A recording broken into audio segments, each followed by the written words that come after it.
Anne of Cleves left her homeland in Germany, sailing across the sea to marry King Henry VIII. From their very first meeting, Henry despised her. He told his courtiers she smelled bad, that he wasn't attracted to her, and that she looked nothing like her paintings. For this, Anne of Cleves was about to face the law of a man known for executing his wives. But somehow, she escaped that fate, and against all odds, she ended up becoming friends with the very king who wanted her gone. This is the story of Anne of Cleves. Anne was born in 1515 in Germany, far from the drama of the English court. Her childhood was calm and proper. She learned to sew, to manage a household, and to speak kindly. But she was never trained in music or flirtation like the women of Henry's court.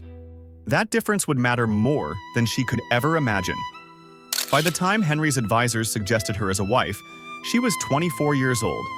She was considered modest, loyal, and obedient, all good qualities for a queen. And for Henry, this marriage was not about love. It was about power.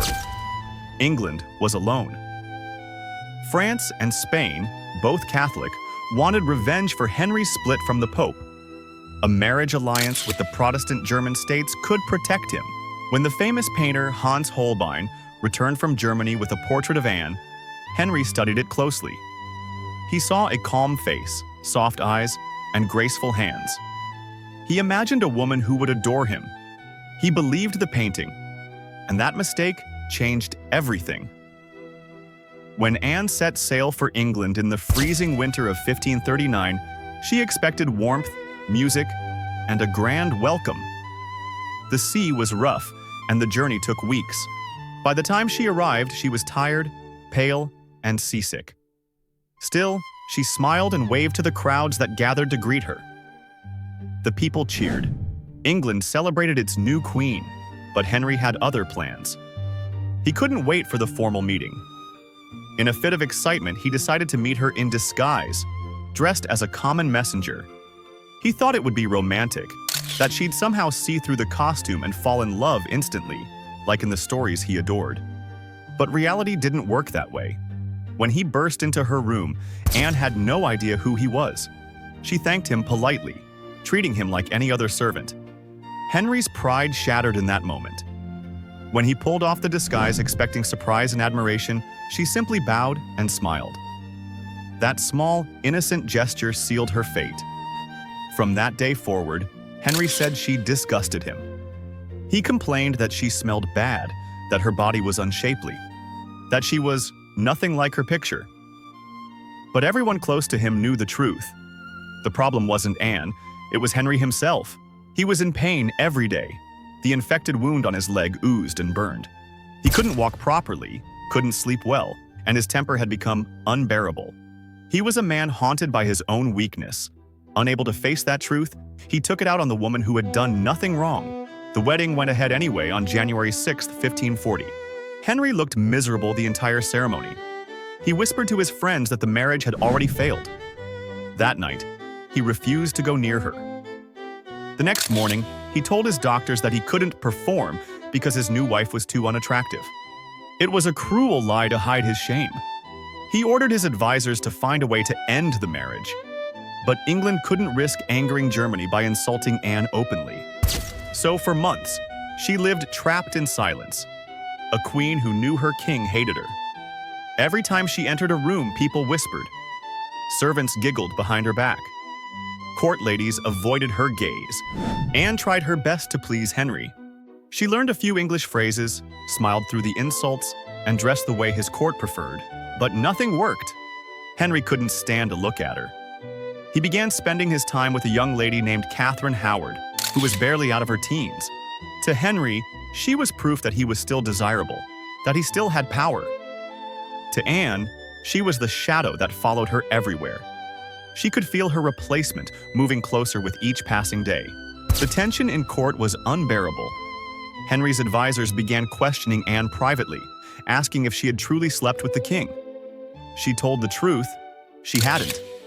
Those words gave Henry exactly what he wanted. He declared the marriage invalid and asked Parliament to approve an annulment. Anne was terrified.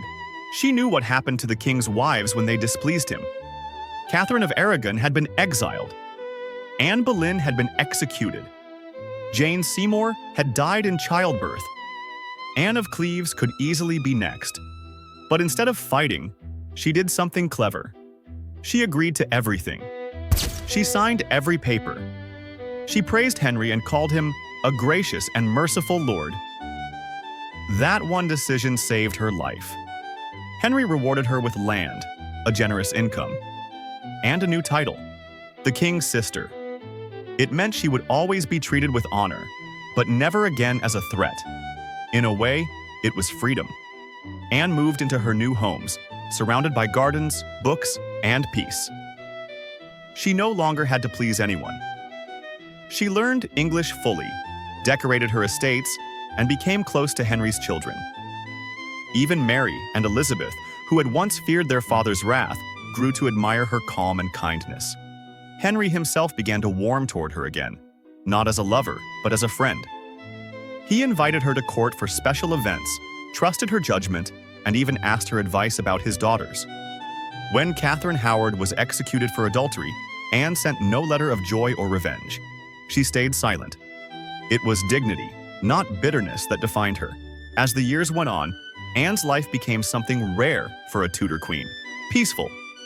She spent her days reading, hunting, and managing her estates. Visitors often commented on her gentle manner and warm smile. She hosted small gatherings and gave generously to the poor. The woman who had once been mocked as ugly became one of the most beloved nobles in England. Meanwhile, Henry's health collapsed. His leg wounds worsened. His weight made movement almost impossible. His breath was foul, his skin pale and swollen, and his moods violent. He isolated himself in his chambers, surrounded by physicians too afraid to tell him the truth. He had turned into a ghost of the king he once was. Anne outlived him by 10 years. While Henry's body decayed, hers remained strong. While his pride destroyed him, her humility saved her. She saw the rise and fall of his later wives, Catherine Howard and Catherine Parr, and watched the kingdom change hands from father to son. When Henry died in 1547, England entered a new age, but people still remembered the German queen. They remembered how she had entered a foreign land, faced public humiliation, and walked away with grace. She had lost a crown, but gained peace, something no other wife of Henry ever truly had. Even after Henry's death, Anne kept her royal apartments and was treated with respect by his children. When Mary Tudor became queen, Anne attended her coronation in full dignity. Crowds cheered her name.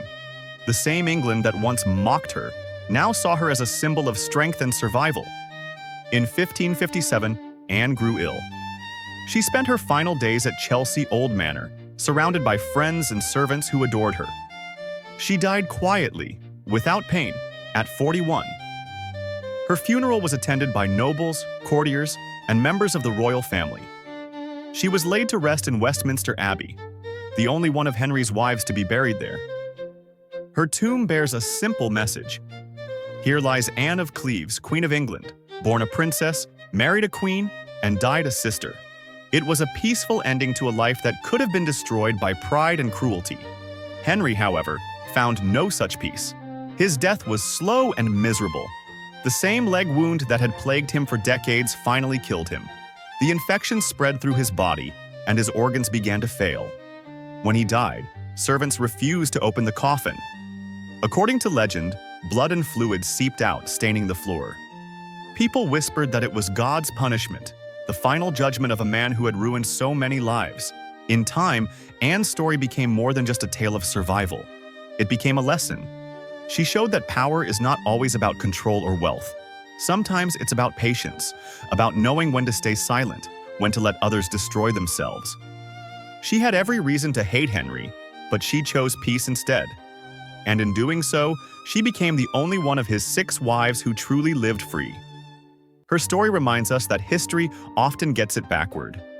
The kings and queens with crowns and armies are remembered as powerful. But real strength belongs to those who endure, forgive, and move on. Anne of Cleves did all 3. She entered England as a stranger. She left as one of its wisest women. And when people speak of Henry's wives, the one beheaded, the one exiled, the one who died, the one who survived. Anne's name always stands apart. She wasn't the prettiest or the most loved, but she was the smartest. The one who understood that survival was its own kind of victory. In the end, the words Henry spread about her, the cruel insults, the lies about her looks, the stories about her smell, all fade into nothing. What remains is her calm, her grace, and her quiet triumph. She outlasted the king who mocked her and the empire he built. She lived, loved her peace, and died respected. Anne of Cleves may have lost a marriage, but she won something far greater: freedom. And that's why, centuries later, her story still matters. It's not just a story about a king and a queen. It's a story about what happens when pride meets patience, and patience wins.